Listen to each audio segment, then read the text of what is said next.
அரசியலில் கொஞ்சம் வந்து நாம் தமிழர்கள் வந்து இப்போ தமிழ் போதை ஏறினோடனே ஒரு நன்றி கெட்டத்தனமாக மாறிட்டீங்கன்னு தோணுது.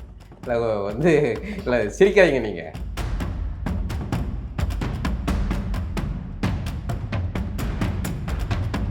ஒரு அறியாமை இருப்பா. இப்போ உங்க அண்ணன் வந்து பெரியாரிய மேடைகள் உட்காந்து பேசிக்கிட்டு இல்லையா, ராமசாமியார் புகழ் பரப்பு இல்லையா?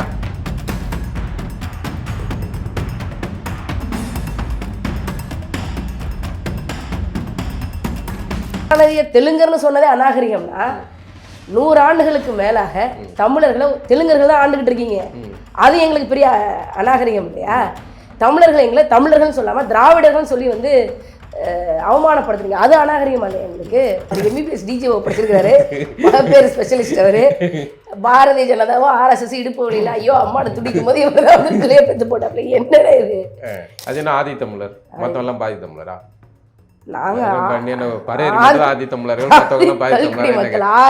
அவர்கள் திராவிட அரசியல் செஞ்ச அதே அரசியல தானே இப்போ நீங்க நாம் தமிழர்ங்கிற பேர்ல செய்றீங்க.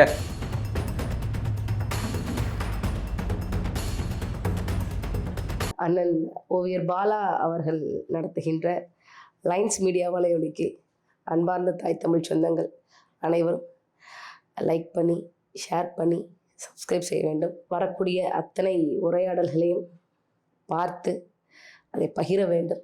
உங்களுடைய ஆதரவை லைன்ஸ் மீடியா சேனலுக்கும் அண்ணன் ஓவியர் பாலா அவர்களுக்கும் தர வேண்டும் என்று கேட்டுக்கொள்கின்றேன். வணக்கம் நண்பர்களே. இன்னைக்கு நம்ம கூட அரசியல் களத்தில் உரையாடுறதுக்காக இணைந்திருப்பது நாம் தமிழர் கட்சியின் அரசியல் பீரங்கின்னு சொல்லதா அணுகுண்டுன்னு சொல்லதான்னு தெரில.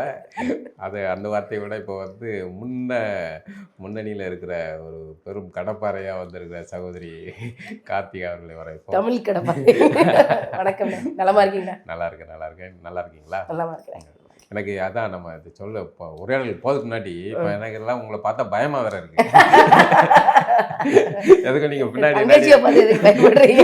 பின்னாடி ஏதாவது கடப்பாறை ஏதாவது வச்சுருக்கீங்களா, ஏதாவது காட்டிக்காங்க. அந்த மாதிரி நீங்கள் பாட்டுக்கு கடப்பாறை எடுத்துடுறன்ட்டு கிளம்பிட்டீங்க, போட்டு பெரியாரை போஸ்ட்மார்ட்டம் பண்ணிக்கிட்டு இருக்கீங்களா? என்ன தான் நடக்குது?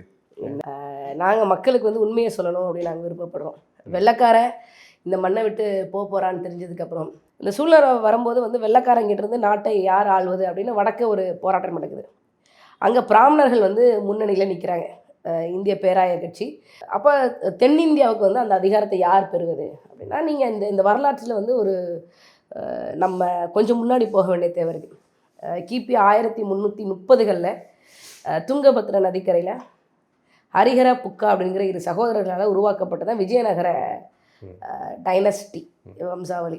அந்த அரசாங்கம் உருவானதுக்கப்புறம் தமிழ்நாட்டை வந்து முழுக்க வந்து அவங்க வந்து அவங்களுடைய ஆளுகைக்கு உட்பட்டு கொண்டு வந்துட்டாங்க. முதல்ல அவங்களே ஆண்டாங்க. இப்போ நம்ம சோழ பேரரசனுடைய அரசாட்சி முறைங்கிறது வேறு மாதிரி இருக்கும். ஆனால் விஜயநகர பேரரசனுடைய அரசாட்சி முறைங்கிறது உங்கள் ரத்த சம்மந்தப்பட்ட ஒரு உறவை தான், அவங்களுடைய ரத்த சம்மந்தப்பட்ட ஒரு உறவை தான் ஒரு மண்டலத்தினுடைய அதிகாரியாக நியமிப்பாங்க. அதே மாதிரி இங்கே வந்தவங்க இந்த தஞ்சை நாயக்கராக இருக்கட்டும், மதுரை நாயக்கர்களாக இருக்கட்டும், செஞ்சி நாயக்கர்களாக இருக்கட்டும், இங்கே இருக்கக்கூடிய அதுக்கடுத்து வந்த பாளையக்காரர்கள், இவங்க எல்லாமே வந்து அவங்களுடைய பிளட் ரிலேஷன்ஸ் தான். எனக்கு வந்து இன்னும் கூட வந்து ஒரு தகவல் இருக்குது. இந்த எட்டயபுரம் மகாராஜாக்கள் இருக்காங்கல்ல, இப்போ இவங்க கூட வந்து இப்போ ஒரு ராஜா இருக்கிறாரு, அவர் இறந்துட்டு மற்றொரு ராஜா வந்து பதவியேற்பு செய்கிறார் அப்படின்னா அந்த ராஜா முதற்கொண்டு ஆந்திராவில் இருக்கக்கூடிய ஒரு இடத்துக்கு போய் அவங்க ஒரு விசேஷ நிகழ்வுகள் பண்ணணும். அது பண்ணால் தான் வந்து இவங்க வந்து இங்கே வந்து ராஜா அப்படிங்கிறதுக்கான ஒரு அங்கீகாரம் வந்து கிடைக்கும். அப்படிலாம் வந்து பத்திரிகைகளை நம்ம படிச்சிருப்போம். இது வந்து இன்னும் நடக்குதுன்னு சொல்கிறேன். இது இன்னும் நடக்குது, இன்னும் அந்த பாரம்பரியத்தை தொடர்றாங்க. சரி, இதில் உங்களுக்கு என்ன பிரச்சனை? ஆமாம், நீங்கள் வந்து நடுவில் வந்து வெள்ளக்காரன் வந்துட்டா அந்த அதிகாரம் தமிழர்களுக்கு போகணுமா அப்படிங்கிறது தான் இங்கே சண்டை. இந்த காலகட்டத்தில் வந்து அயோத்திதாச பண்டிதர் இருந்தார். அவர் என்ன பண்ணார் அப்படின்னா வந்து உங்களுக்கு தெரியும் 1861 1891 வரைக்கும் வெள்ளைக்காரன் வந்து என்ன பண்ணா அப்படின்னா இந்த மக்கள் தொகை கணக்கெடுப்பு அப்படிங்கிற ஒரு விஷயத்தை வந்து கொண்டு வந்தான். சென்சஸ் வேணும் அப்படின்னு அவன் கொண்டு வரான். அந்த கொண்டு வரும்போது என்ன பண்ணுறாங்கன்னா யார் யாரெல்லாம் வந்து இது பார்சிகள் இல்லையோ, யார் யாரெல்லாம் வந்து கிறிஸ்தவர்கள் இல்லையோ, முஸ்லீம்கள் இல்லையோ, யார் யாரெல்லாம் வந்து புத்தர்கள் இல்லையோ, இவங்க எல்லாமே வந்து இந்துக்கள்னு கொண்டு வந்தான். அந்த இந்துக்களை எதிர்க்கணும் அப்படிங்கிறதுக்காக இங்கே பெருவாரியாக இருந்தது. கிட்டத்தட்ட 20லேருந்து 25 விழுக்காடு பேர் வந்து பட்டியலினத்தை சேர்ந்த ஒடுக்கப்பட்ட மக்கள். அவங்கள வந்து ஆதி தமிழர்கள்னு நீங்கள் வந்து மக்கள் தொகை கணக்கெடுப்பில் கொடுங்க அப்படின்னு சொன்னது அயோத்திதாச பண்டிதர் தான். அப்போ வந்து ஆதி தமிழர்னு சொன்னாரா ஆதி திராவிடர்னு சொன்னாரா? ஆதி தமிழர் தான் சொன்னாப்ல. மக்கள் தொகையை நம்ம ஆதி தமிழர் தான் கொடுக்கணும் அப்படின்னு சொல்லி சொல்கிறாப்ல. ஆனால் அப்போ வந்து தமிழ் பகுதியில் மட்டும் வந்து இந்த சாதிய கொடுமைகள் இல்லை, தீண்டாமை இல்லை. கர்நாடகா அவர் இருந்தது வந்து உதகமண்டலம். நீங்கள் அங்கே பார்த்தீங்க அப்படின்னா 3 மாநிலங்களுடைய ஒற்றுமையாக இருக்கும், ஒரு ஒரு ஒரு சேர்க்கையாக இருக்கும். அது கர்நாடகா இருக்கும், கேரளா இருக்கும், தமிழ்நாடு இருக்கும். கர்நாடகா பகுதியிலையும் ஒடுக்கப்பட்ட மக்கள் இருக்காங்க, கேரளாவிலையும் வந்து தாழ்த்தப்பட்ட மக்கள் இருக்காங்க, தீண்டாமை கொடுமைகள் நடக்குது. ஆந்திரத்துக்கும் போகிறாப்புல, ஆந்திரத்துலேயும் அங்கே இருக்கக்கூடிய சிக்கல்கள்லாம் தெரிஞ்சுக்கிறாப்புல. தெரிஞ்சுக்கிட்டு வந்து எல்லா மக்களுக்கும் எல்லா நிலப்பகுதியிலையும் பல்வேறு மொழிகள் பேசுகிறவங்க இந்த மாதிரியான தீண்டாமை கொடுமைகள் அனுபவிக்கிறாங்கன்னு சொன்னதுக்கப்புறம் தான் 1892 உதகமண்டலத்தில் ஒரு மாநாடு போடுறாப்புல. ஆதி திராவிட மகாஜன சபை அப்படின்னு சொல்லி அந்த சபை சார்பாக ஒரு மாநாடு போடுறாப்புல. அப்போ தான் இந்த எல்லா பகுதியில் இருக்கக்கூடிய இந்த குறிப்பிட்ட அந்த 4 மொழிவழி பிரதேசங்களில் இருக்கக்கூடிய மக்கள் தீண்டப்படாதவர்களாக இருக்கிறாங்க. அவங்க வந்து மக்களால் வந்து பெரும் கொடுமைக்கு ஆளாக்கப்படுறாங்க. அவங்களுக்கு ஒரு நல்வாழ்க்கை வேணும் அப்படிங்கிறதுக்காக உருவாக்கப்பட்டதான் அது. ஆதி தமிழர்களுடைய அரசியல் மீட்சிக்காக உருவாக்கப்பட்ட இந்த திராவிடம் அப்படிங்கிற ஒரு சொல்லு ஆதி தமிழர்களை வீழ்த்துற அளவுக்கு வந்து கொண்டு போனதான் வரலாற்றின் பெரும் சோகம், பெருந்துயரம். இப்போ இவங்க என்ன பண்ணுறாங்க அப்படின்னா வந்து இந்த திராவிடங்கிற சொல், இப்போ இவங்கெல்லாம் சொல்லுவாங்க கார்த்திகா மேடையில் ஏறி பேசுகிறாங்கன்னா அது காரணமே பெரியார் போட்ட பிச்சை. நான் சொல்கிறேன், நீங்கள் பேசுகிற ஈவே ராமசாமி, அண்ணாதுரை, கருணாநிதி, இப்போ இருக்கக்கூடிய மு.க. ஸ்டாலின், இன்பநிதி வரைக்கும் நீங்கள் பேசுகிற திராவிடம், உங்களுடைய உதயசூரியன் கட்சி சின்னம், உங்களுடைய சித்தாந்தம், பகுத்தறிவு சித்தாந்தம், கடவுள் மறுப்பு, பெண்ணிய விடுதலை, பிராமண எதிர்ப்பெல்லாம் ஆதி தமிழர்கள் நாங்கள் உங்களுக்கு போட்ட பிச்சை. 1800களிலிருந்து எத்தனையோ மக்கள் ஆதி தமிழ் குடியிலிருந்து வந்த மக்கள் இந்த மக்களுக்காக நிறைய வேலைகள் வந்து செஞ்சுருக்காங்க. அதில் உண்டானதான் பிராமண எதிர்ப்பு. பிராமண எதிர்ப்பு தமிழர்கள் எல்லாருடைய ரத்தத்துலேயும் ஓடுற ஒரு விஷயம்.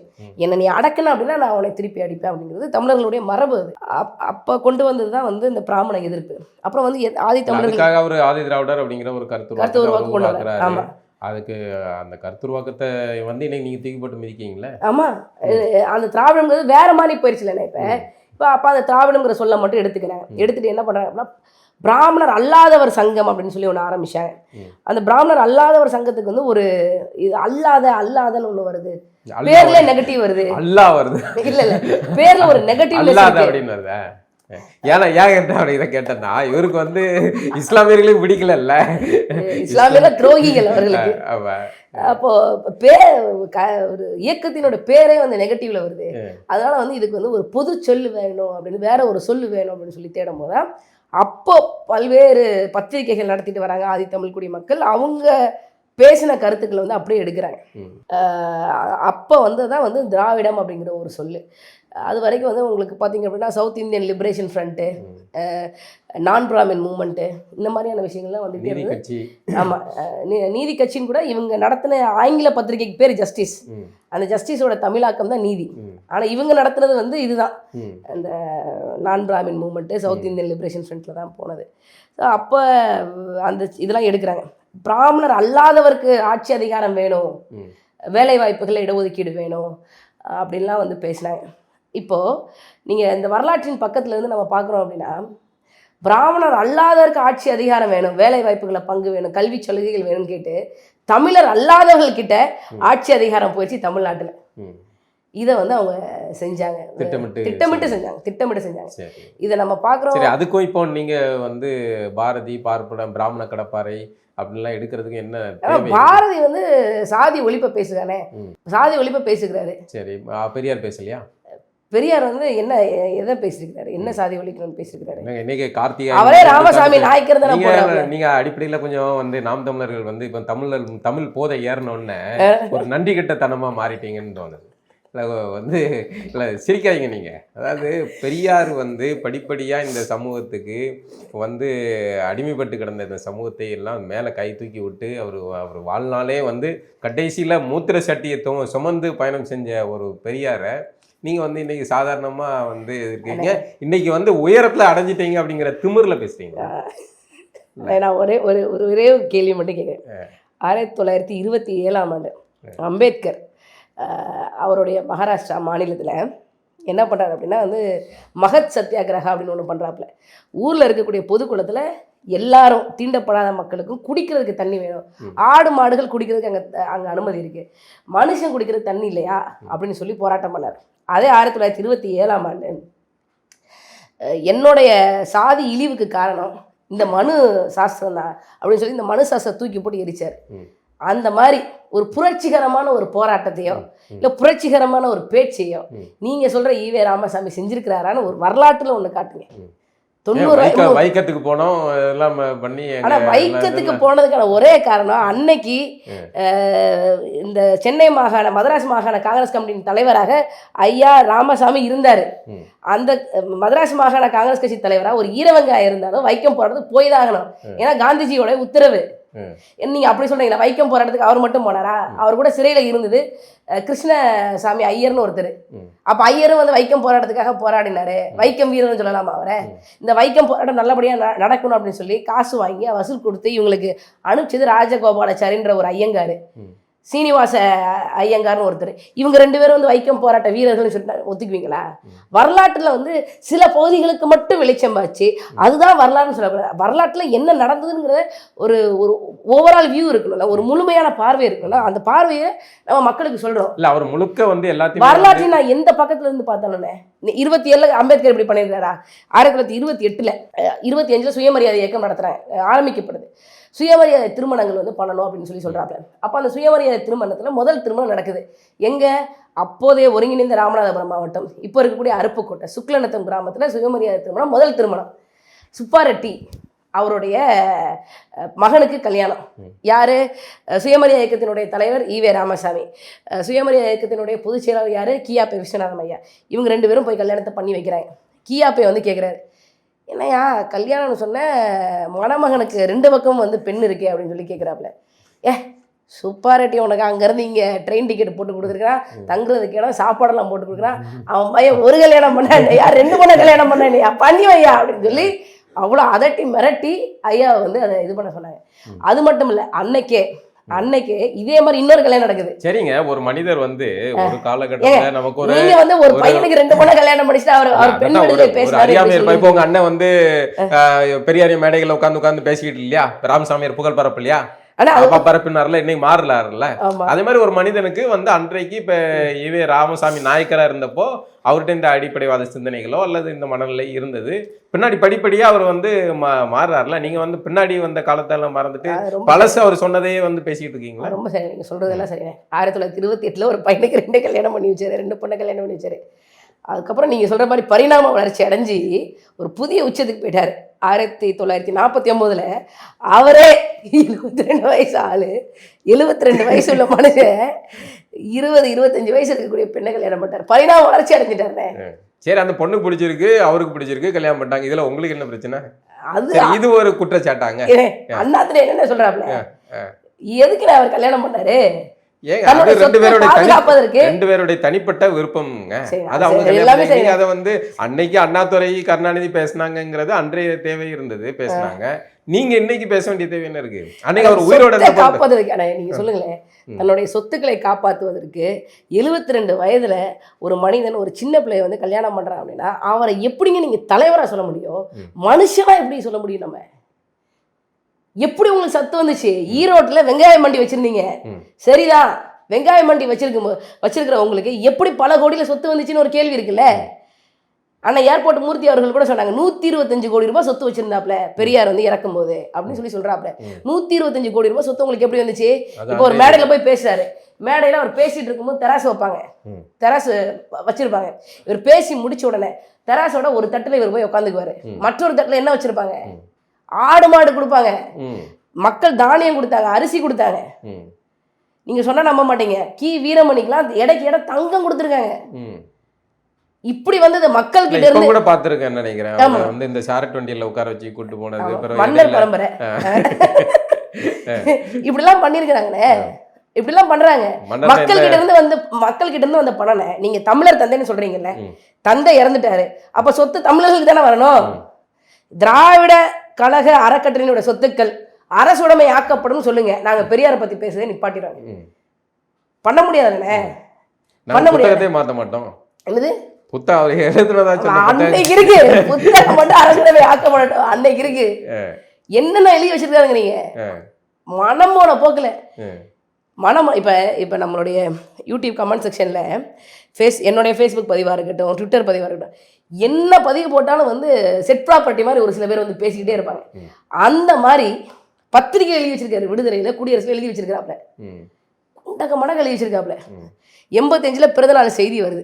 நீங்கள் வந்து பிறந்தநாள் வாழ்த்துக்கு எல்லா மக்களும் நல்லா இருங்க, நான் வந்து எல்லாரும் நல்லா இருக்கணும், நான் இன்னும் கொஞ்சம் போராடுறேன் அப்படின்னு சொல்லணும். இனத்தின் எதிரிகள் 4 பேரை சொல்கிறார். பிராமணர்கள் அவரோட இனத்தின் எதிரி, சரி ஓகே.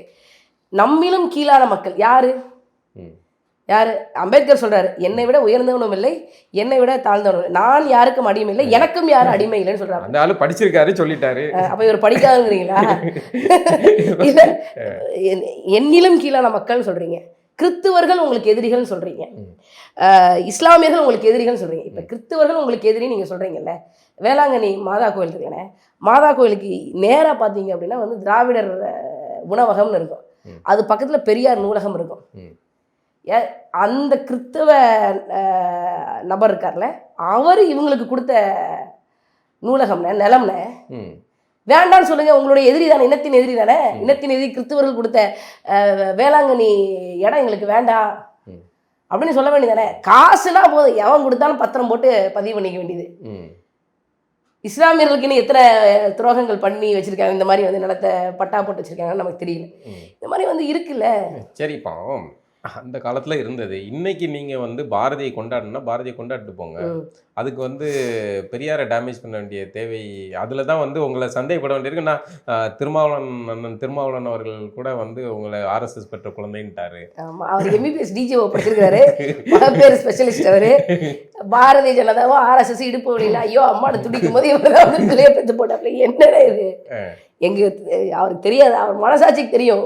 உண்மையிலே இந்த தமிழ்நாட்டில் பாஜக ஆர்எஸ்எஸை உளப்பூர்வமாக கருத்தியல் ரீதியாக எதிர்க்கிறது நாம் தமிழர் கட்சி தான். நாம் தமிழர் கட்சி தான் எதிர்க்குன்னு தெரியும். ஏன்னா நாங்களான நாம் தமிழர் கட்சி, எங்களான செந்தமிழன் சீமான் அவர்களை 2001 சட்டமன்ற தேர்தலில் வெற்றி பெற்று ஹச்ராஜாவோட கைகோர்த்துட்டு சட்டமன்றத்துக்குள்ள வலதுகால எடுத்து வச்சு போனது திருமா அவர்கள் தான் போனாங்க சட்டமன்றத்துக்குள்ள. நாங்களா போனோம் அன்னைக்கு ஆரம்ப காலம், அதனால ஒரு உள்ள போக வேண்டிய அறியாப்புல தெரியாம. நீங்க அறியாப்புல தெரியாம எத்தனை காலத்துக்கு சொல்லுவீங்க? எப்போ 1990 மண்டல் கமிஷன் கொடுத்த 27 விழுக்காடு கல்வி வேலை வாய்ப்புகள் இடஒதுக்கீடை வந்து இதை பண்ணக்கூடாது அப்படின்னு சொல்லி ரத யாத்திரை போனது தான் பாஜக சேர்ந்த அத்வானி. அதுக்கு எவ்வளோ பெரிய கலவரம் நடந்தது வடநாட்டில். விபி சிங் அரசாங்கத்தை கவிழ்த்து விட்டது பாஜக. அந்த பாஜகவோட தான் கூட்டணி வச்சிங்க. 1992 பாபர் மசூதி இடிப்பு, இந்த இறையாண்மை மேலே விழுந்த மிகப்பெரிய அடி. அந்த பாரதிய ஜனதா ஆர்எஸ்எஸ் சங் பரிவார கும்பலோட தான் அண்ணன் திருமா அவர்கள், மு கருணாநிதி அவர்கள் கூட்டணி வச்சாங்க. இதெல்லாம் தெரியாது அவங்களுக்கு. இவங்க சொல்லுவாங்க குறைந்தபட்ச கோரிக்கையோட வந்து நடந்தாங்க. இவங்களோட குறைந்தபட்ச கோரிக்கை என்ன தெரியுமான, 2002 குஜராத் படுகொலை நடக்கும்போது அது அந்த மாநிலத்தின் உள் விவகாரங்கிறத குறைந்தபட்ச ஒப்பந்தம். இதுதான் நடந்தது. இதுதான் வந்து அண்ணன் திருமா அவர்கள் வந்து ஆர்எஸ்எஸ் எதிர்க்கிற, சனாதனத்தை எதிர்க்கிற விஷயமா. சனாதனமே திமுக தான். என்கிட்ட வந்து நான் கீழ்வேலூரில் வேலை செஞ்சுட்டு இருக்கும்போது திமுகவை சேர்ந்த ஒரு அண்ணன், அவர் பேர் மதிவானன்னு சொல்லிட்டு, ஏம்மா நீங்கள் ஜல்லிக்கட்டில் போராட்டம் பண்ணதெல்லாம் நான் பார்த்தேன், உங்கள் அண்ணங்கிட்ட சொல்லுங்கள் ஜல்லிக்கட்டுலேயும் சமூக நீதி வேணும் அப்படின்னு. நான் அவர்கிட்ட சொன்னேன், அண்ணா ஜல்லிக்கட்டில் சமூக நீதி வர்றது அப்புறம் திமுகவில் ஒரு சமூக நீதி இருக்காங்கிறத நீங்கள் உங்கள் தலைமையிட்ட சொல்லுங்க அப்படின்னா. நான் சனாதனம்னா என்னென்ன, பிறப்பின் அடிப்படையில் உயர்வு தாழ்வு கற்பிக்கிறது. இப்போது அண்ணாதுரை கட்சி ஆரம்பித்தார். அண்ணாதுரை கிட்ட இருந்து ஐயா கருணாநிதி கட்சி ஆட்டையை போட்டார். கருணாநிதியினுடைய மகன் மு.க. ஸ்டாலின், மு.க. ஸ்டாலினுடைய மகன் உதயநிதி ஸ்டாலின், இப்படியே போகுது. இளைஞர் பாசறையா உதயநிதி ஸ்டாலின், மகளிர் பாசறையா கருணாநிதிக்கு பிறந்த கனிமொழி கருணாநிதி. இதுக்கு பேர் தான் சனாதனமே. இந்த சனாதனத்தை நீங்கள் எதிர்க்கிறீங்களா? இது திராவிட சனாதனம், அதனால வந்து கொஞ்சம் விட்டுருவோம். சனாதனத்துல 2 வகை இருக்கு, ஆரிய சனாதனம், திராவிட சனாதனம். இது கொடூரமான அப்படின்னு இருக்குல்ல, எதுக்கு வரும்? இது கொடூரமான இருக்கு, அதை பொறுத்து தானே இருக்கு. பாஜக அது எல்லாத்தையும் விடுங்க, எனக்கு கருணாநிதியும் அது எல்லாத்தையும் விடுங்க. நீங்க வந்து கொஞ்ச நாளைக்கு முன்னாடி திராவிடம் எங்களுக்கு பங்காளி அப்படின்னு உங்க அண்ணா சேச்சி தான் பேசுறாரு. பின்னாடி வந்து இப்போ வந்து அந்த திராவிடத்தை குட்டிச்சுவர உடைக்க நாங்க வந்து ராம கடப்பாறை எடுப்பேன், பார்ப்பன கடப்பாறை எடுப்பேன் அப்படின்னு சொல்றாரு. அது முரண்பாடாவே போயிட்டு இருக்கு. இல்லைண்ணே, ஈரோட்டில் ஒரு ஒரு ஐயர் அவர் வந்து காந்தியை பார்க்குறதுக்கு வரதா ஆசிரமத்துக்கு வந்து போகிறாரு வடநாட்டில். அவர் போகும்போது உன் பேர் என்ன அப்படின்னு சொல்லி கேட்குறாப்புல காந்தி. இவர் வந்து என் பேர் வந்து லட்சுமண ஐயர் அப்படின்னு சொல்கிறாப்புல. நீ ஐயரா, நீ வந்து தீண்டத்தகாத மக்களுக்கு நல்லது செய்ய அப்படின்னு சொல்லி அனுப்பிவிட்றாப்புல. அவர் இந்த ராமசாமி பிறந்த அதே ஈரோடு தான் வர்றார், சொந்த ஊர் அவருக்கு ஈரோடு தான்.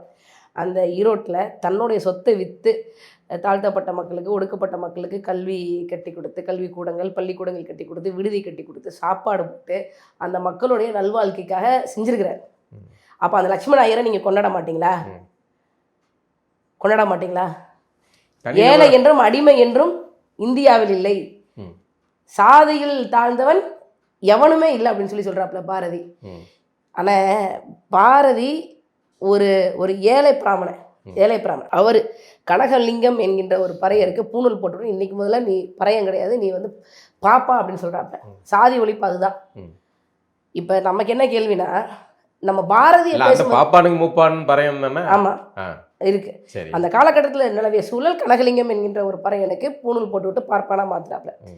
இப்போ நமக்கு என்ன அப்படின்னா, அவருடைய எல்லையில் என்ன பண்ண முடியுமோ அவரால் என்ன, அதுவே ஒரு பெரிய புரட்சி தான். நீங்க ராமசாமி அவர்கள், நீங்க வந்து அதே பாரதி வந்து 125 கோடி சமஸ்கிருதத்தை தூக்கி பிடிச்சவரும் அதே பாரதி தானே. சமஸ்கிருதத்தை தூக்கி வச்சு நம்ம என்ன தமிழ்நாட்டுக்கான பேர் வச்சாரு. தமிழ்நாடு தானே சொல்றாரு, இந்தியாவை தான் ஆரிய நாடுன்னு சொல்றாரு. நீங்களே திராவிடர்கள் இந்தியாவை ஆரிய நாடுன்னு தானே சொல்றீங்க, ஆரிய பிராமணர்கள் தானே சொல்றீங்க. நீங்க சொல்லத்தானே பாரதின்னு சொல்றான். உங்களுக்கு என்ன பிரச்சனை? உங்களுக்கு என்ன பிரச்சனை?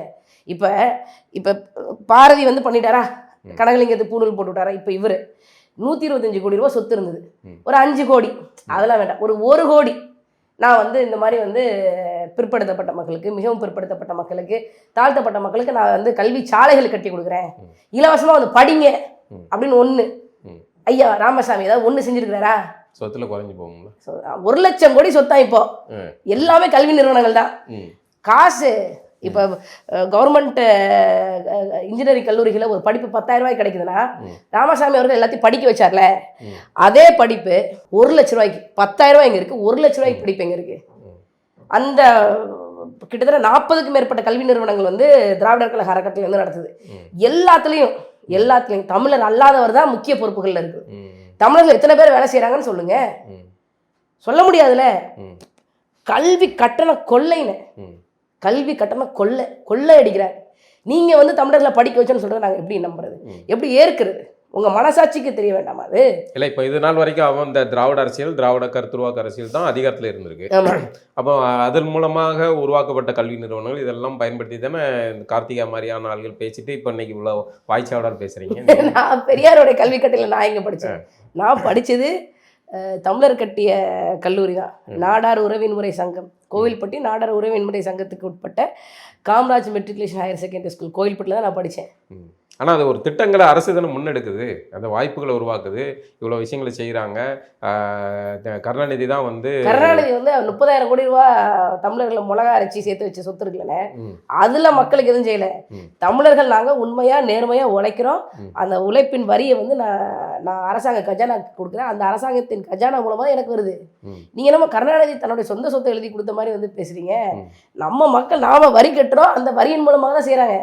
1000 ரூபா மாதத்துக்கு 1000 ரூபா பெண்களுக்கு கொடுக்குறாங்க. ஐயா மு.க. ஸ்டாலின் அவர்கள் 1000 ரூபா கொடுக்குறாங்க. கருணாநிதி கொள்ளையடிச்சு 30,000 கோடியிலேருந்து தான் கொடுக்குறீங்க, மக்கள் கட்டுற வரி பணத்துலேருந்து கொடுக்குறீங்க. அப்புறம் எதுக்கு அது கலைஞர் மகளிர் உரிமை தொகைன்னு வைக்கிறீங்க? பாரதி ஒரு ஏழை பார்ப்பானா வேண்டாம். இப்போ ஒரு சினாரி, ஒரு ஹைப்போதெட்டிக்கல் சிச்சுவேஷன். இப்போ பாரதிக்கு ஏகப்பட்ட சொத்து இருந்து அந்த சொத்தை டிபெண்டன்ஸ் இல்லாமலேயே, ஒரு வாரிசு இல்லாமலேயே இருந்திருந்தா பாரதிய ஆட்டை போட்டு அண்ணன் சீமான் அவர்கள் அண்ணன் சீமான் அவர்கள் தூக்கி பிடிக்கணும் அவசியம் இல்லை. எந்த பிராமணனும் பாரதியை தூக்கி பிடிக்கணும் அவசியம் இல்லை. கார்த்திகாவோ அண்ணன் பாலானாவோ நீங்க தூக்கி பிடிக்கணும் அவசியம் இல்லை. பாரதிய ஆட்டையை போட்டு போயிருப்பாங்க திராவிடர் கழகத்துக்காரங்க. ஆமாவா இல்லையானே? உண்மைதான். ஒருவேளை ஐயா ஈவே ராமசாமி நீங்க நினைக்கிற மாதிரி இவங்கெல்லாம் கட்டமைச்சு வச்சிருக்கிற மாதிரி மக்களுக்காக வேலை செஞ்சாரு, சாதியை ஒழிக்கிறதுக்கு போராடினார் பாரு, பெண்கள் விடுதலைக்கு மல்லுக்கு நின்னாரு அப்படின்னா இருந்து காசு எதுவுமே சேமிக்கல. காசையெல்லாம் அண்ணன் பையன் ஈவிகே சம்பத்துக்கு எழுதி கொடுத்துட்டாப்புல, சொத்தெல்லாம் எழுதி கொடுத்துட்டாரு அப்படின்னா பெரிய அரசின்றதுக்கு ஒரு நாய் இருக்காது தமிழ்நாட்டில். நீங்க இவ்வளவு சொத்து இருந்துருக்கீங்க, அவர் கடைசியில் வீடு கூட புறம்போக்கு நிலத்துல தான் இருந்துச்சு. அதான் புறம்போக்கு பெரியாரா?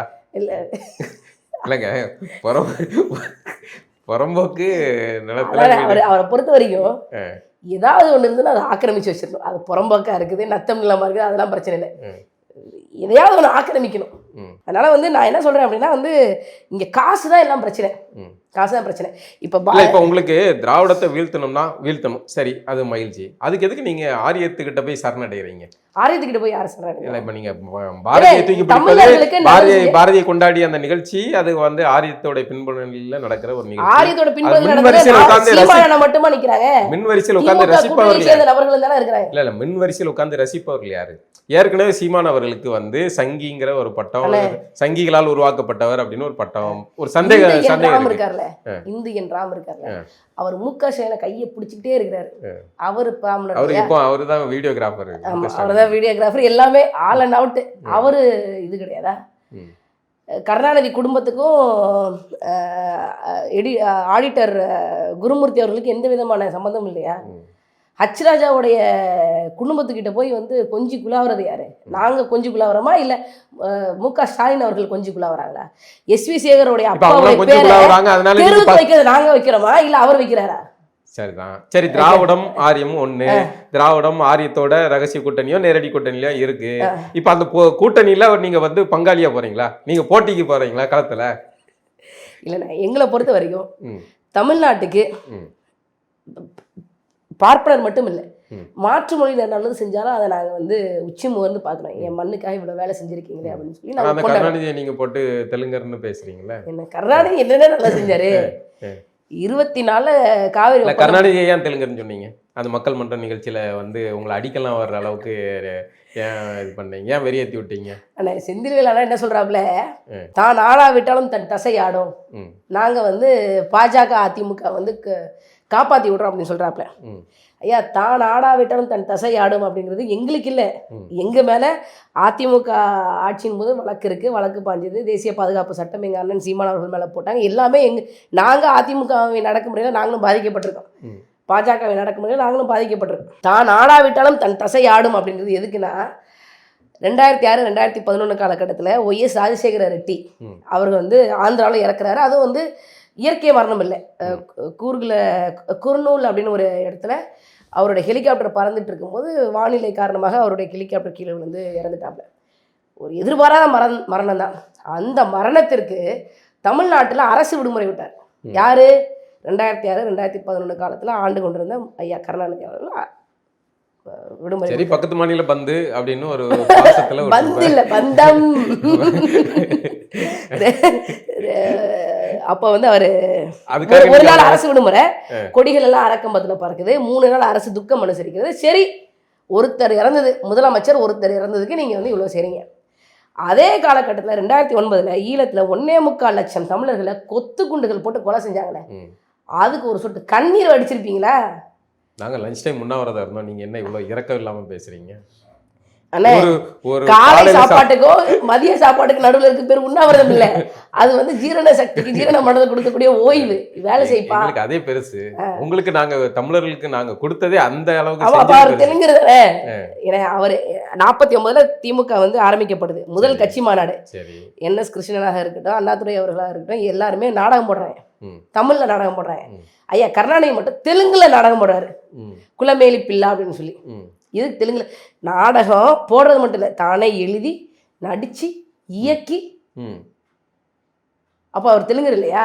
தெலுங்குன்னு சொன்னா உங்களுக்கு கோவம் வருது? தெலுங்குன்னு அவ்வளவு மோசமானது இல்லையே.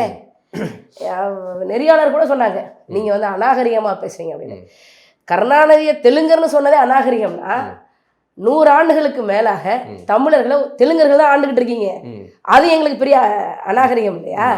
தமிழர்கள் எங்களை தமிழர்கள் சொல்லாமல் திராவிடர்கள் சொல்லி வந்து அவமானப்படுத்துறீங்க. அது அநாகரிகமா இல்லையா எங்களுக்கு? அதெல்லாம் கேட்கணும்லண்ணே. சரி, அது அதை மக்கள் தெரிஞ்சுக்கணும். தமிழ்நாட்டை ஆளுபவர்கள் தமிழர்கள் அல்ல, தெலுங்கர்கள். இதை சொல்லணும்ல. நீங்க வாங்க, நீங்க உடனே தெலுங்கர் மீது உங்களுக்கு ஏதோ ஒரு வகையான வெறுப்பு இருக்கா? வெறுப்பு இல்லைண்ணே. தெலுங்கர்கள் மேல எங்களுக்கு என்ன வெறுப்பு இருக்கு? அவங்க மேல நாங்க இல்ல கருணாநிதி தெலுங்கர்னு சொன்னதுக்காக எதுக்காக அவங்க கோவப்பட்டாங்க? தெலுங்கர்னே சொல்லக்கூடாதா?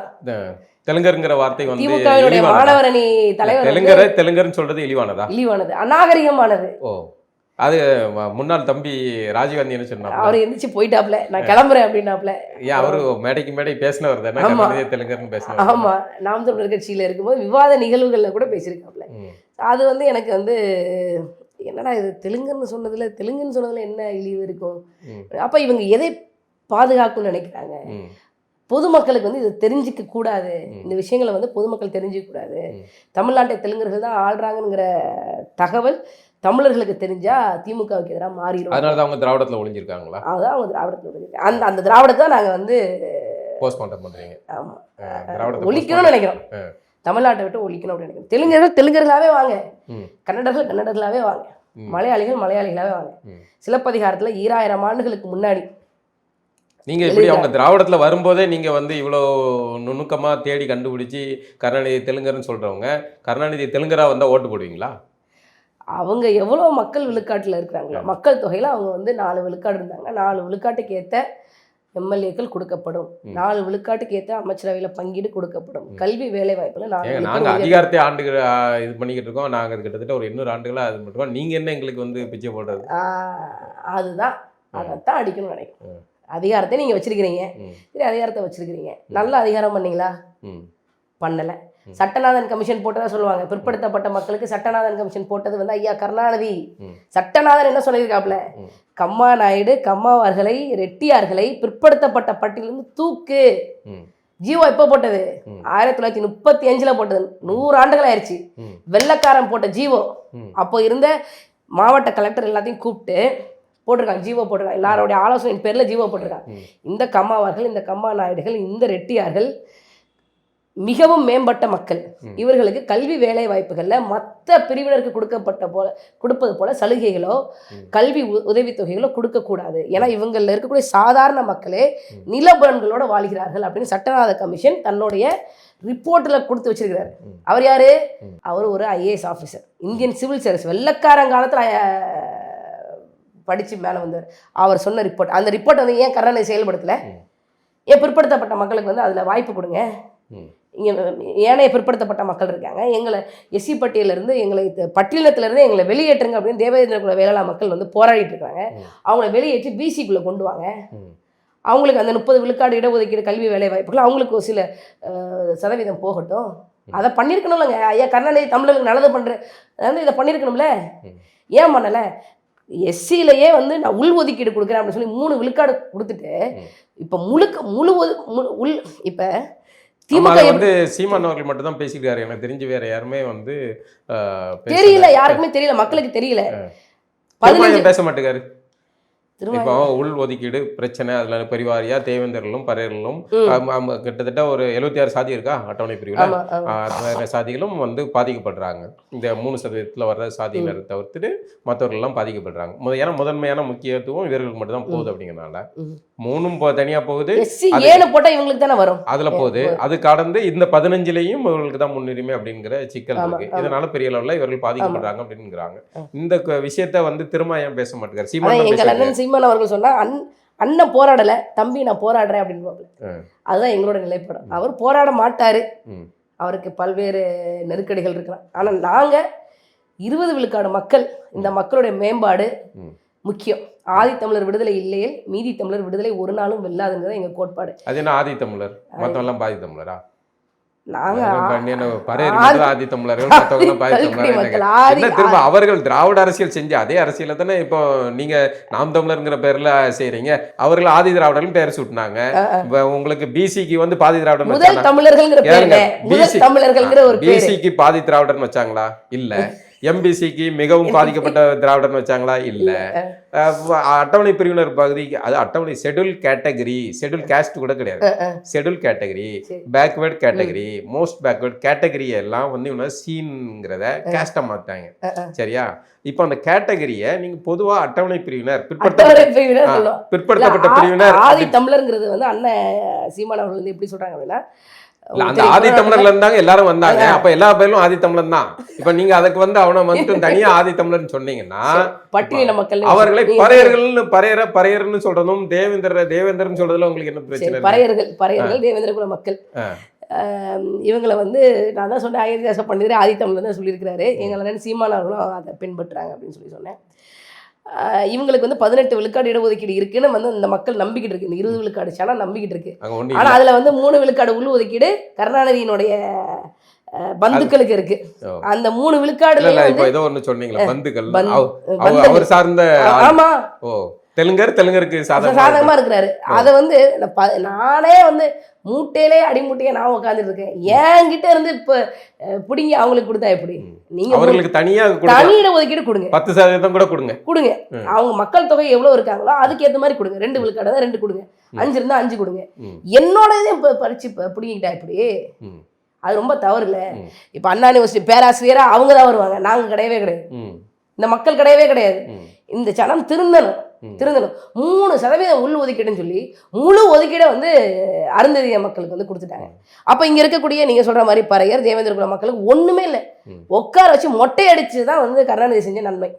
ஆனா இது தெரியாம இந்த மக்கள் 20 விழுக்காடு மக்கள் திரும்ப உதயசூரியன் திரும்ப வந்து திமுக சொல்லி வாக்களிக்கிறதா வந்து சோகம், கொடுந்துயரம். இந்த விஷயங்கள மக்கள்கிட்ட அந்த சமூகங்கள்கிட்ட பேச வேண்டிய பேச மறுக்கிறாரு. மாறா வந்து கொத்தாக அந்த மக்கள் கொண்டு வந்து திமுக ஓட்டு போடணும்னு சொல்றாரு.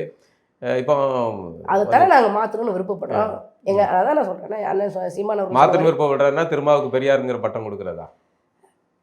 இந்த சமூகத்திலேருந்து ஒருத்தர் இவ்வளோ தூரம் வளர்ந்து வர்றதே அண்ணன் சீமான் அவர்கள் வளர்ந்து வந்து என்ன செஞ்சாரு?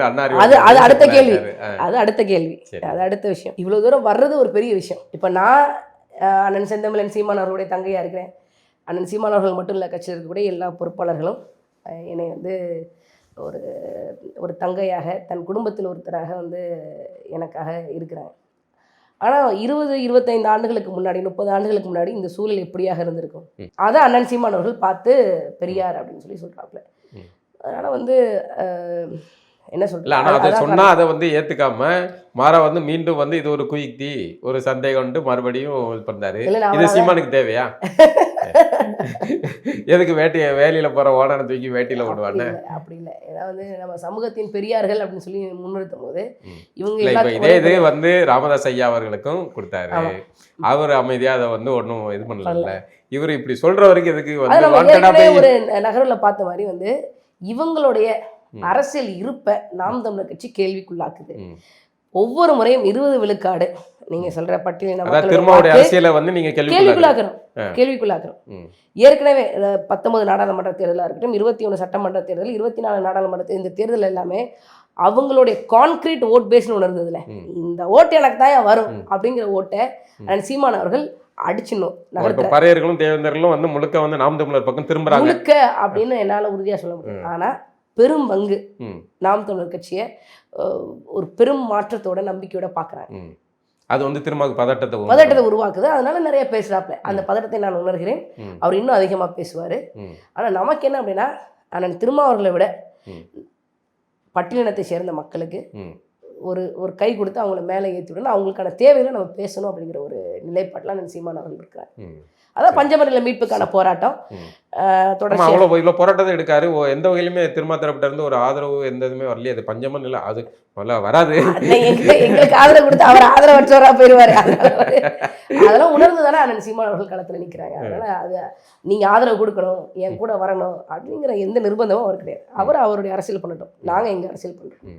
கருத்தியல் ரீதியாக பண்ணுறோம். நாம் தமிழருக்கு இங்கே இருக்கிற பிரமுலியினருடைய வாக்குகள் தேவையில்லை அப்படின்னு முடிவு பண்ணிட்டீங்களா? எப்படின்னு எப்படி சொல்லுவாங்க, எல்லாருடைய நாங்கள் ஆட்சிக்கு வந்தால் தரமான கல்வி, தரமான மருத்துவம், தூய குடிநீர் அனைத்து மொழிவழி மக்களுக்கும், அனைத்து உயிர்களுக்கும் நாங்கள் உறுதி செய்வோம். நாங்கள் தெலுங்கரோ கன்னடரோ மலையாளம் பார்க்க மாட்டோம். அப்புறம் எப்படி இது நாங்கள் செய்வோம்?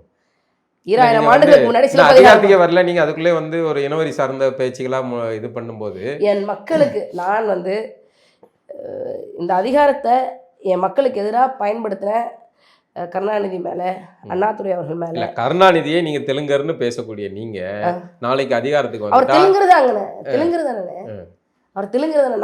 நான் என்னமோ வந்து யாருக்குமே தெரியாத ஒரு உண்மையை வந்து முதல்ல உடச்சி போட்ட மாதிரி சொல்கிறேன். அவர் தெலுங்குரு தான். அவர் எப்படி வந்து எம்ஜிஆர் வந்து மலையாளின்னு கண்டுபிடிச்சாரோ, நாங்களும் அவர் சாகும்போது ஓங்கோல் எதுக்குன்னு ஃப்ளெக்ஸ் வச்சு பூஜை பண்ணுறாங்க. எங்கள் ஆள் எங்கள் மணவாடு அப்படின்னு ஏன் வருது? அங்கே வருதே இவே ராமசாமி நாயக்கருங்கிற படம் தமிழ்நாட்டில் பெரியார்னு ஓடுது. ஆந்திராவில் எப்படி ஓடிச்சு? ஈவே ராமசாமி நாயக்கர்னு ஓடிச்சு. அதுக்கு போய் ப்ரமோஷன் பண்ணிட்டு வந்தது யாரு? இன்றைய முதலமைச்சர் மு.க. ஸ்டாலின் தெலுங்குல பேசி ப்ரமோஷன் பண்றாரு. தமிழை பார்த்து படிப்பாரு. ஆனா தெலுங்கு சரளமா வருது. தாக நீர் லேதா இல்ல அதுல பேரு பெத்த பேரு தாக நீர் லேது சரளமா வருது. தமிழ்நாட்டுல வந்து மதில் மேல பூனை மேல மதில்னு பேசிட்டு போறாரு. தெலுங்கு போல சரளமா வருது. தாய்மொழி சரளமா வரதான் செய்யும். அதைத்தான் நாங்க சொல்றோம். நாங்க வந்து அவமானப்படுத்தல, உண்மையா சொல்றோம். தமிழ்நாட்டு மக்கள் 8 கோடி மக்களுக்கு கருணாநிதி குடும்பத்தினர் தெலுங்குன்னு தெரிஞ்சுக்கிட்டு அவங்களுக்கு ஓட்டு. இல்ல திமுகவுடைய ஆட்சி சரியில்லை, இந்த நிர்வாக சீர்கேடு இல்ல நான் கேள்வி முடிக்கிறேன். அதாவது திமுக வந்து ஆட்சி இவ்வளவு நாள் ஆட்சி பண்ணியது சரியில்லை, நிர்வாக சீர்கேடு, சட்டம் ஒழுங்கு பிரச்சனை அப்படின்னு சொல்லி விமர்சனம் வைக்கிறது வேற. கருணாநிதி தெலுங்கர், பெரியாரு, அண்ணாதுரை, திராவிடன் கிட்ட நான் தான் பதில் சொல்லுவேன். இப்ப நீங்க கேட்டீங்க மடிக்கணினி கேட்டீங்க, அதை சொல்றதுல என்ன இருக்குன்னு கேக்குறேன். இப்போ வந்து மடிக்கணினி பிரச்சனைனா மடிக்கணினில ஸ்டிக்கர் ஓட்டுனதை பத்தி கேளுங்க. மர வந்து ஸ்டாலின் தெலுங்கரு, கருணாநிதி தெலுங்கர்னு சொல்றதுல என்ன? ஏன் தெலுங்கர் ஆளக்கூடாதா? நான் நேரடியாக கேட்கிறேன். தெலுங்கர் எப்படி ஆளும்? மக்கள் தேர்வு பண்ண யாருனாலும் ஆளலாங்க. இது வந்து நாம் தமிழருக்கு தனியா சட்டம், இது அடிப்படைவாதம். நாம் தமிழருக்கு தனியா இந்திய தேசத்துல நாம் தமிழருக்கு இல்ல, தமிழ்நாடு தமிழருக்கு. இது இனவாத பேச்சு இல்லையா? இதுவே இனவாத பேச்சு. அப்படின்னா வந்து கர்நாடகாவில் 1983 அதிமுகவை சேர்ந்த ஒரு எம்எல்ஏ முதல்ல வந்து பதவியேற்பு செய்யறாரு. எப்படி தமிழ்ல பதவியேற்பு செய்யறாரு? அப்ப ஜனதா கட்சியை சேர்ந்த ஒரு ரெட்டிங்கிற ஒருத்தர், நீ எப்படா தமிழில் பதவி ஏற்று உறுதிமொழி சொல்லலாம் அப்படின்னு சொல்லி அவர் போட்டிருந்த துண்டை வந்து நெருக்கியிருக்கிறாரு. அது இனவரி இல்லையா? இன்னைக்கும் கர்நாடகாவில் 1 கோடி தமிழர்கள் இருக்கிறாங்க. அவங்களுடைய பிரதிநிதியா ஏன் வந்து அவரை பார்த்துட்டு கூடாது? ஐயா பக்தவச்சனங்கிற ஒரு எம்எல்ஏ ஏன் பார்த்துட்டு கூடாது? அப்போது தமிழ்நாட்டின் முதலமைச்சராக இருந்த எம்ஜிஆர் இதுக்கு ஏதாவது வந்து எதிர்வினை ஆச்சிருக்கிறாரா? ஏன் சொல்லலை? அது இனவரி தானே. அந்த ரெட்டி பண்ணது இனவரி அப்படின்னா வந்து அந்த இனவரியை வந்து சகிச்சுக்கிட்டு போற எம்ஜிஆருடைய இனவரி என்னத்தை சொல்றது? அது இனவரி இல்லை. ஆனால் தமிழ்நாட்டை தமிழர் ஆள வேண்டும் என்று சொல்வது இனவரி அப்படின்னா அது எப்படி? அது அப்படித்தாங்க. தமிழ்நாட்டை தமிழர் ஆளணும். தமிழர்களுடைய கண்ணீரை புரிந்து, வேதனையை புரிந்து, உணர்வுகளை புரிந்து இருக்கக்கூடிய ஒரு போராளி தான் தமிழ்நாட்டை ஆளணும். அது எங்கள் அண்ணன் சீமான் அவர்களாக தான் இருக்கணும். கண்ணீர் சொன்ன இந்த நேற்றிலிருந்து ஒரே கண்ணீர் கதைகளோட அந்த மனுஷன் சுபவி ஏங்க இவ்வளோ எல்லாரும் சேர்ந்து கண்ணீரோட வைக்கிறீங்க? பாவம் கதறாப்புல. ஐயா சுபவி அவர்கள் கவலைப்படக்கூடாது. 26க்கு அப்புறம் தமிழ்நாட்டின் அரசியல் எப்படி போகும்போது சட்டமன்றத்துக்குள்ள நாம் தமிழர் கட்சி உறவுகள் வந்து நாங்கள் என்ன செய்ய போறோம் அப்படிங்கிறத நீங்க பார்க்கணும். கண்ணீரை கொஞ்சம் மிச்சம் வைங்க. தேர்தல் முடியட்டும், பயன்படும் உங்களுக்கு. நாங்கள் அனைத்து உயிர்களுக்கும் அரசியல் பேசிட்டு இருக்கோம். தெலுங்கர்களை வெறுக்கிற, கன்னடர்களை வெறுக்கிற, மலையாளிகளை வெறுக்கிற அரசியல் நாங்கள் பேசல. ஆனால் உண்மையிலே மனசாட்சி உள்ள தெலுங்கர்கள், கன்னடர்கள், மலையாளிகள் தமிழ்நாட்டை தமிழர் ஆள வேண்டும் என்கின்ற இந்த ஃபண்டமெண்டல் பொலிட்டிக்கல் ரைட்டை புரிஞ்சுக்கிட்டு இருக்கிறாங்க. அவங்க நாம் தமிழர் கட்சியில் முக்கிய பொறுப்பாளர்களாக, வேட்பாளராக இருக்கிறாங்க. வீட்டுக்குள்ள தெலுங்குல பேசிட்டு, தெலுங்குல மாట్లాடிக்கிட்டு, வெளியில வந்து தமிழ்நாட்டை தமிழன் ஆள்வது அப்படிங்கிறது இனவெறி அப்படின்னு சொல்றது, தமிழ் தீவிரவாதிகள் அப்படின்னு சொல்றது வந்து அவங்க தான் வந்து திராவிடாஸ்.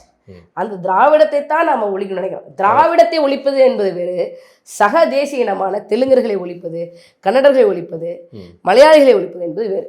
இப்போ கருணாநிதி என்ன பண்ணியிருக்காரு அப்படின்னா, டெல்டா காவேரி படுகை மாவட்டங்களில் எத்தனையோ மாற்று மொழியை சேர்ந்த விவசாயிகளும் இருக்காங்க, வேளாண் செய்கிறவங்களும் இருக்கிறாங்க. அவங்களுக்கே காவேரியை பெற்றுக் கொடுக்கலையே. ம். ஏன் ஏன் அவருக்கு செய்யணும்னு தோணலை. ம். கருணாநிதியை நாம ஏன் எதிர்க்கிறோம்? ம். 24 காவேரி ஒப்பந்தம் போடப்பட்டது. 50 ஆண்டுகள் செல்லும். 50 ஆண்டுகள் கழிச்சு 1974 காவேரி ஒப்பந்தம் புதுப்பிக்கணும். புதுப்பிக்காமல் என்னங்க பண்ணிட்டு இருந்தீங்க? என்ன பண்ணிட்டு இருந்தீங்க? இந்த கேள்வி இருக்குல்ல. நீங்கள் மடிக்கணினி பற்றி பேசுனீங்க. 10 லட்சம் மாணவர்களுக்கு வந்து நாங்கள் மடிக்கணினி கொடுப்போம் அப்படின்னு சொல்லி பேசுகிறோம். தமிழ்நாட்டில் இருக்கக்கூடிய 21 பல்கலைக்கழகங்களில் 12 பல்கலைக்கழகங்களுக்கு துணைவேந்தர்களே கிடையாது. துணைவேந்தர்களே கிடையாது. அச்சாணியே கிடையாதுங்க. 510 பேராசிரியர்கள் யூனிவர்சிட்டி ஆஃப் மெட்ராஸில் 510 பேராசிரியர்களை வெறும் 210 பேராசிரியர்கள் தான் பணியில் இருக்கிறாங்க. மீது எங்கே போட காசு இல்லை. ஏன்னா பேராசிரியர் போனால் மாதம் மாதம் சம்பளம் போடணும். பணி ஓய்வு பெற்றதுக்கப்புறம் ஓய்வூதியம் கொடுக்கணும். பிஎஃப், இன்சூரன்ஸு, லொட்டு, லொசுக்கு இதெல்லாம் போடணும். 1140 நான் டீச்சிங் ஸ்டாஃப் ஆசிரியர் அல்லாத பணியிடங்கள் இருக்குது. அதில் வெறும் 420 பேர் தான் வச்சுருக்கிறீங்க. மீது எங்கெங்கே போச்சு? ஏன் செய்யலை? ஏன் ஒரு துணைவேந்தர் போடலை? கேட்டால் வந்து ஆளுநர் அனுமதிக்கல. ஆளுநர் அனுமதிக்கலாம். கேரளாவில் எப்படி போடுறாங்க? ஏங்க செய்யலை? மாணவர்களுக்கு மடிக்கணினி முக்கியம் இல்லை. மடிக்கணினி அவன் வேலைக்கு போய் அவனே சம்பாதிச்சு கூட வாங்கிக்குவான்.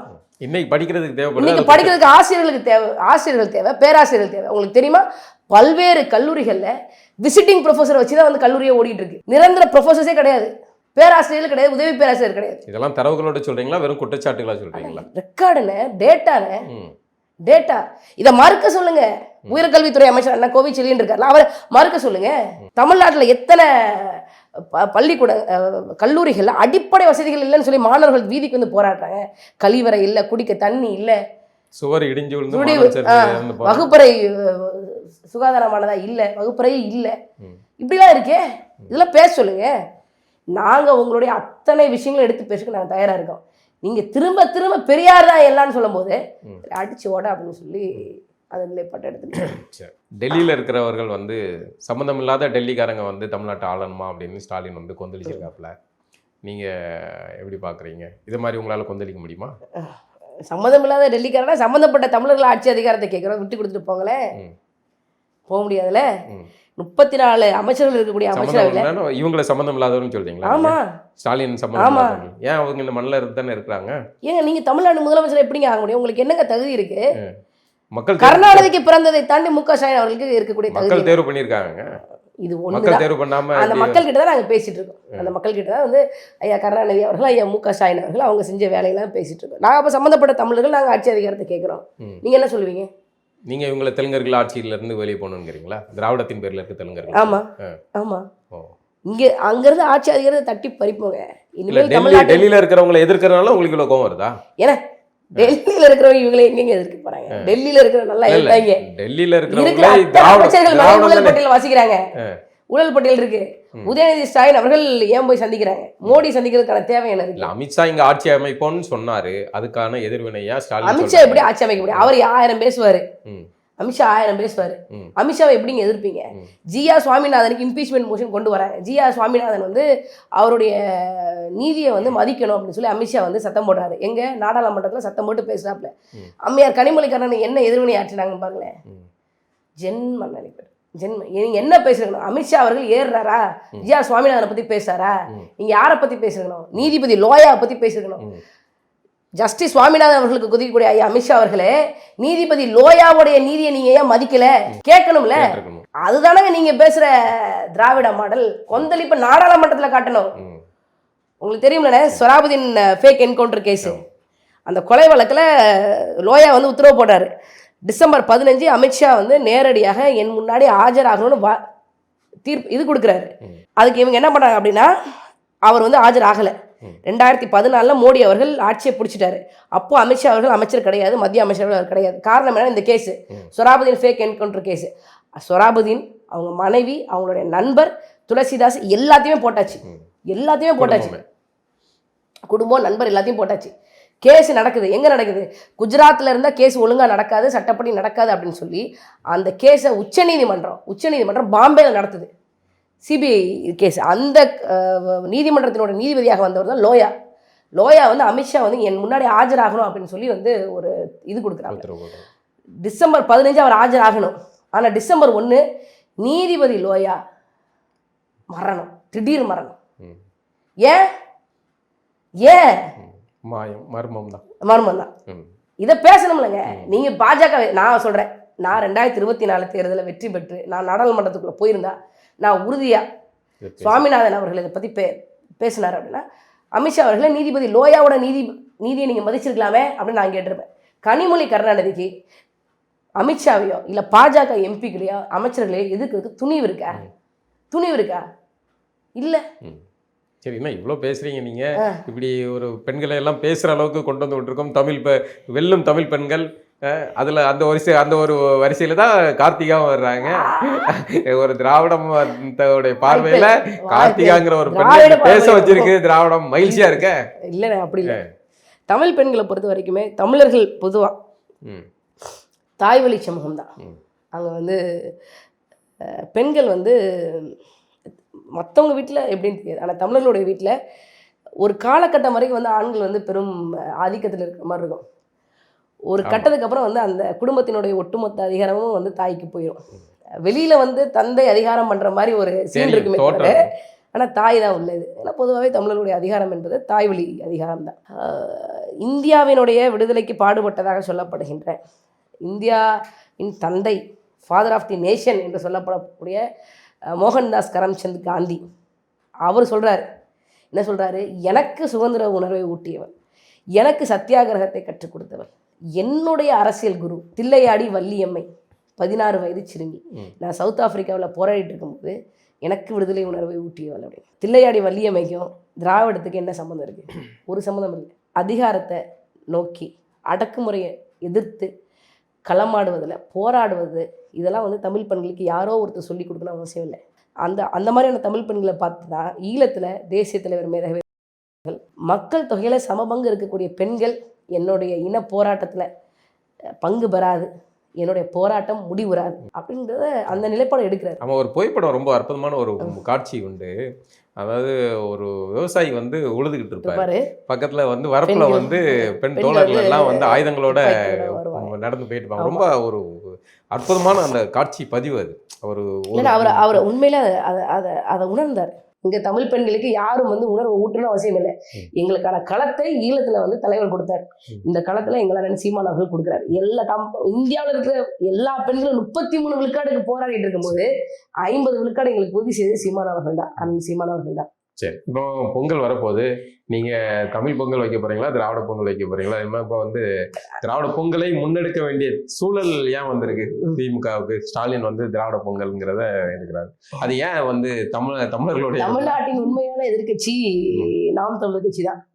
ஒட்டுமொத்த அரசியல் அசைவுகளும் வந்து பாஜகவை நோக்கியோ அதிமுகவுக்காகவோ இல்லை. நாங்க ஆட்சி அதிகாரத்துக்கு வந்துடக்கூடாது அப்படிங்கிறது தான் எங்களை அடக்கி ஒடுக்கக்கூடிய வேலைகள் தான் செய்யுது. அதனாலதான் வந்து தமிழ்நாட்டின் முதலமைச்சர், 8 கோடி தமிழர்களின் முதலமைச்சர் ஏன் திராவிட பொங்கல் வைக்கிறாரு? அதே அவரு ஏன் திராவிட ஏகாதி, திராவிட உகாதி, திராவிட ஓணம் கொண்டாடுவதில்லை? திராவிட சங்கராந்தி ஏன் அது கொண்டாடுறதில்லை? ஏன் திராவிட ஏகாதி உகாதி கொண்டாடுறதில்லை? அதுதான் சொல்றோம். அந்த இளிச்சவாய் தமிழர்களுக்கு கொஞ்சமாவது உணர்வு ஊட்டி பாரு, தெலுங்கர்கள், கன்னடர்கள், மலையாளிகள் தெளிவா இருக்காங்க, நீ மட்டும் திராவிடத்துக்குள்ள உள்ள போய் சிக்கிட்ட, நீ வெளியே வந்துரு அப்படின்னு கூப்பிடுங்க. சிக்க விடாம பாத்துக்கிட்டது அடுத்து நாங்க பராசக்தி இறக்குறோம் தெரியுமா? இங்க வந்து தமிழ் வாழ்க, அங்க தெலுங்கு வாழ்க, என்ன செய்வீங்க நீங்க? பராசக்தி பாராசக்தியா மாற்றப்படும். ஏன்னா வந்து ஒட்டுமொத்த இந்திய எதிர்ப்புமே வந்து திமுகனால் நடந்தது அப்படின்னு சொல்லப்படும். நீங்க பாராசக்திங்க, உங்க அண்ணன் தம்பி படத்தை பார்த்து வந்து தம்பி படம் சிறப்பு அப்படின்னு ப்ரமோஷன் பண்ணாலும் பண்ணுவாரு. அது அங்க உள்ள நட்பின் காரணமாக இருக்கும். இல்ல நாம அந்த அரசியலுக்குள்ள போவோம். இது கடந்து இப்போ பராசக்தி அப்படிங்கிறதுல அதுல வந்து தமிழ் வாழ்க அப்படின்னு இங்க வைக்கிறதும், அங்க தெலுங்கு வாழ்கன்னு வைக்கிறதும், இந்த நுணுக்க அரசியலை வந்து எப்படி பாக்குறீங்க? அதுல நடிச்சது எல்லாருமே தெலுங்கர்கள் தானே, தெலுங்கு ப்ரொடக்ஷன். ஆமா, நம்ம அவங்க கிட்ட போய் நீங்க எப்படி கருணாநிதி கிட்ட இருந்து, கருணாநிதி குடும்பத்துக்கிட்ட இருந்து நல்லாட்சி எதிர்பார்க்க தவறோ, அதே மாதிரி தெலுங்குகள் கிட்ட இருந்து நம்ம எப்படி வந்து என்ன சொல்றது, தமிழர்களுக்கான படமா அது எப்படி இருக்குன்னு நினைக்கிறீங்க? எதிர்பார்க்கறது. அகநானூறுல வந்து ஒரு இடத்துல வந்து ஒரு பாட்டு வரும், முரண்படு மோரியர் முன்னுர வடுகர் தென் திசை மாதிரம் முன்னிய வரவிற்கு அப்படின்னு. மௌரியர்கள் வந்து படையெடுத்து வராங்க. அதுக்கு வந்து இந்த நிலத்தை சீர்திருத்தி களம் அமைத்து கொடுத்தது வடுகர்கள் அப்படின்னு சொல்லி சங்ககால பாடல்ல இருக்கு. ம். அவங்க ரத்தத்திலே தமிழர்களை எதிர்ப்பாங்க. அவங்களுடைய மரபணுல ஊட்டப்பட்டது தமிழர்களை அடக்கி ஒடுக்கணும். ம். அவனால நேரம் எதிர்க்க முடியல அப்படின்னா மௌரியர்களை கூட்டிட்டு போவாங்க. ம். அவன் எப்படி நல்லது பண்ணுவான்? ம். இதை தமிழர்களுக்கு தெரியப்படுத்தணும். அந்த வழி அந்த வேலையை அந்த செயலை தான் நம்ம செஞ்சிட்டு இருக்கோம். சிறப்பு. அதனால் வந்து எல்லாத்துக்கும் இந்த தேசியம் திராவிடம்னு இரு பெரும் கலைகள் வந்து தமிழ்நாட்டு கலனில வளர்ந்துக்கிட்டு வருது, ம். வளருது. ம். ஆனா இந்த கலைகள் எல்லாம் எரிச்சு தமிழ் தேசிய இந்த பொங்கலை கலைகளுக்கு நடுவுல நாம் தமிழர் கட்சி வந்து அதிகாரத்தை பிடிச்சி சட்டமன்றத்துக்குள்ள போயிருமா? போயிருமா? ம். அந்த கேள்விக்கு வந்து கேள்வியை வந்து நாங்கள் வந்து அதற்கான விடையாக இந்த 2026 தேர்தல் இருக்கும். எல்லாரும் என்ன சொல்றாங்கன்னா, இத்தனை விழுக்காடு நீங்க போயிருவீங்க, ம். இந்த விழுக்காடை நீங்க தக்க வச்சிருவீங்களா? வாங்கிய விழுக்காடை தக்க வச்சு அதான் கேள்வி, முக்கியமான கேள்வி அதான் வருது. இப்ப நீங்க வாங்கின 8 பாயிண்ட் அந்த 8.22 விழுக்காடு அந்த சதவீதத்தை தக்க வைப்பீங்களா, அதுக்கு மேல பாய்ச்சி போவீங்களா? இல்ல, அண்ணன் செந்தமிழன் சீமான் அவர்களுடைய உழைப்பு வந்து அளப்பரியது. அதே மாதிரி அவருடைய தம்பி தங்கைகளுடைய உழைப்பும் வந்து அளப்பரியது. எங்களுக்கு ஒரு பார்வை இருக்குது. தமிழ்நாட்டு மக்கள் வீழ்ந்தது சாதாரணமாக வீழ்த்தப்படல. ம். பல மன்னர்களுடைய திட்டத்தினால, பல தளபதிகளினுடைய சூழ்ச்சி அதிகாரங்கள்னால, இன்னைக்கு தேதியில சொல்றேன், இன்னைக்கு தேதியில பல்லாயிரம் கோடி பொருளை கொட்டி தமிழர்களை வீழ்த்திருக்கிறாங்க. ம். பல நூற்றாண்டா வீழ்த்திருக்கிறாங்க. ம். இதை வந்து 15 ஆண்டுகள் அண்ணன் சீமான் அவர்கள் இவ்வளவு தூரம் கை தூக்கி விட்டதை என்னை பொறுத்த வரைக்கும் நாங்க வந்து அண்ணன் பெரிய- சீமான் அவர்களை ரொம்ப பிரமிப்பா பாக்குறோம். வரலாறு தந்த வரப்பிரசாதமாக வரமாக அண்ணன் சீமான் அவர்களை பாக்குறோம். ம். எங்களுக்கு தெரியும் நாங்கள் ஓட வேண்டிய பாதை ரொம்ப தூரம் இருக்கு அப்படின்னு சொல்லி. ஆனா நீங்க கேட்கிற இந்த 26 தேர்தலில் நாம் தமிழர் கட்சி என்னவாக இருக்கும்னா, எங்களுடைய உழைப்புக்கான பலன் உறுதியாக இருக்கும். அதை நான் உறுதியா சொல்றேன். ரொம்ப நன்றி. மிக்க நன்றி. அனைவருக்கும் பொங்கல் வாழ்த்துக்கள். தமிழ் தேசிய பொங்கல் வாழ்த்துக்கள்.